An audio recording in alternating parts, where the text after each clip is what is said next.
वही जाति देती है। जाति एक ऐसी इंश्योरेंस पॉलिसी है ना जो बिना प्रीमियम के रिटर्न देती है। मेरी बात को आप समझिए, कैसी मानसिकता है जो श्रेष्ठता की बात करती है, ऊंच नीच की बात करती है, जो कहीं ना कहीं ये बात करती है कि कोई बड़ा है कोई छोटा है।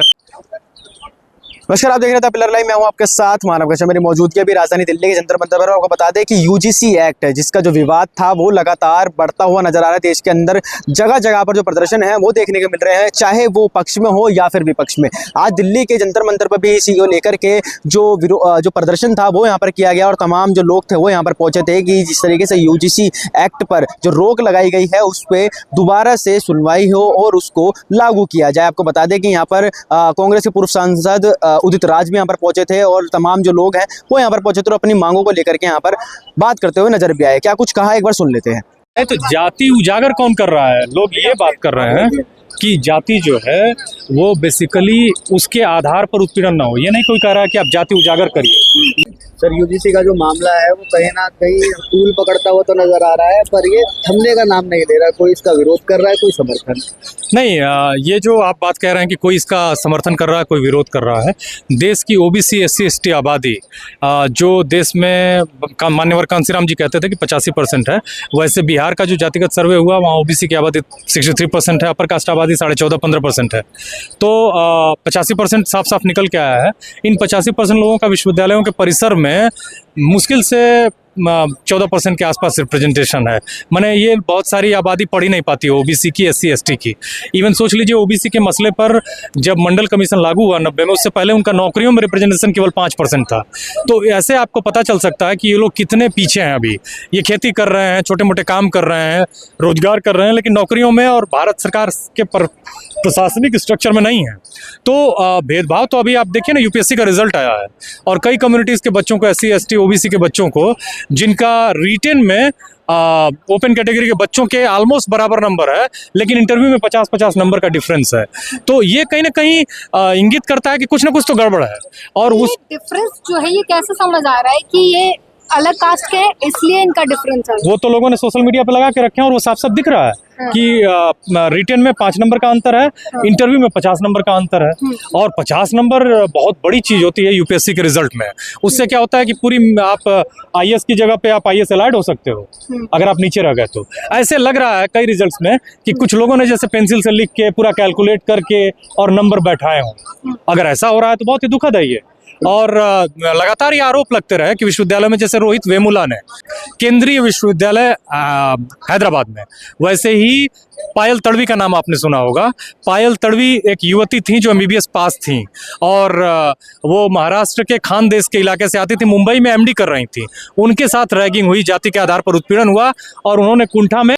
तो ये मसला है। पर ऐसा लगता है विश्वविद्यालय के आप प्रोफेसर हैं, विश्वविद्यालय में भी हाल ही में अगर देखा होगा यूजीसी के मामले में कई जगहों पर ये चीजें चलती है कि ब्राह्मणवाद जिंदाबाद, कई जगहों पर ये चलती है कि ब्राह्मण भारत छोड़ो, ऐसी ऐसी चीजें आती है। इसमें जो छात्र हैं वो कहीं ना कहीं एक तरीके से वो विचलित नजर आते हैं कि उनको पढ़ाई की कहीं ना कहीं ज्यादा जरूरत है। नहीं, देखिए, ब्राह्मणवाद जिंदाबाद और ब्राह्मणवाद मुर्दाबाद की जहाँ तक बात है, ब्राह्मणवाद एक दर्शन है। मेरी बात को आप समझिए, क्योंकि ब्राह्मणवाद एक एक्चुअली क्या है ना कि एक ऐसी मानसिकता है जो श्रेष्ठता की बात करती है, ऊंच नीच की बात करती है, जो कहीं ना कहीं ये बात करती है कि कोई बड़ा है कोई छोटा है, कोई ऊंच है कोई नीच है।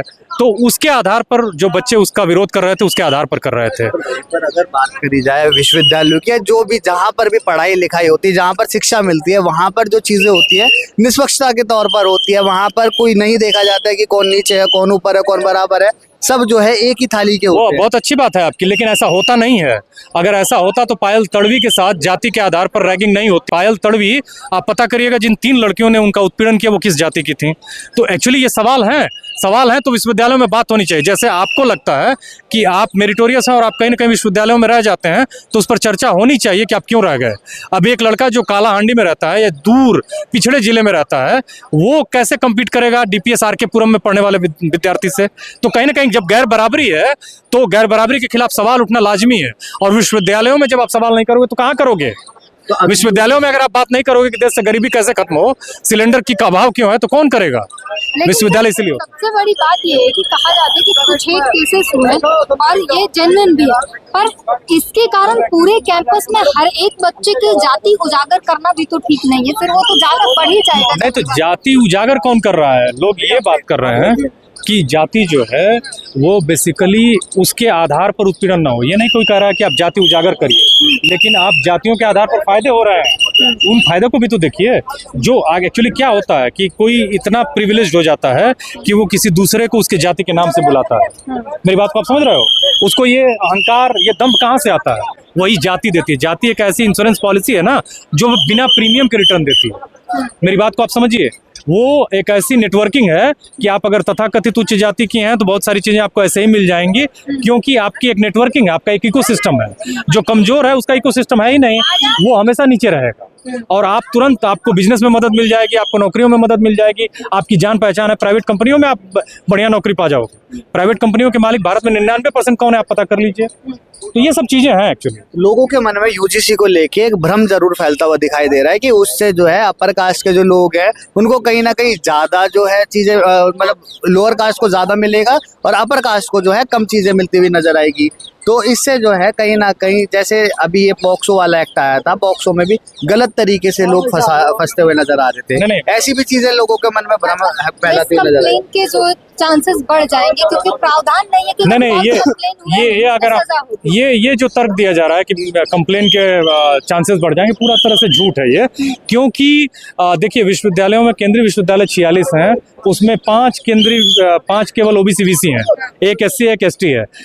एक्चुअली ज्यादातर विश्वविद्यालयों के जो फैकल्टीज हैं, ज्यादातर वाइस चांसलर्स हैं, वो अपर कास्ट के लोग हैं। विश्वविद्यालयों में ओबीसी एससी एसटी के लोगों को न्याय नहीं मिल रहा है, और इससे वो कम से कम सुनिश्चित होगा। अब अगर आप ये कहिए कि डावरी के खिलाफ हम कानून ला रहे हैं, उसका दुरुपयोग होगा, लड़कियां झूठ मूठ का लड़कों पर आरोप लगाएंगी, ये पूरी तरह से बोगस, एक दो मिसयूज हो सकता है। तो मिसयूज हो किसी कानून का इसलिए कानून ना लगाए, ये अपने आप में गलत बात है। तो सुना आपने, इस तरीके से लोगों का साफ तौर पे कहना है कि जो यूजीसी एक्ट है, अगर इसको लागू नहीं किया जाएगा तो जिस तरीके से प्रदर्शन है ये जो जारी है, ये इसी तरीके से ही जारी रहेंगे। बाकी इस वीडियो को लेकर के आपकी क्या कुछ राय है, कमेंट करके जरूर बताएं। देखते रहिए द पिलर लाइव। बहुत धन्यवाद।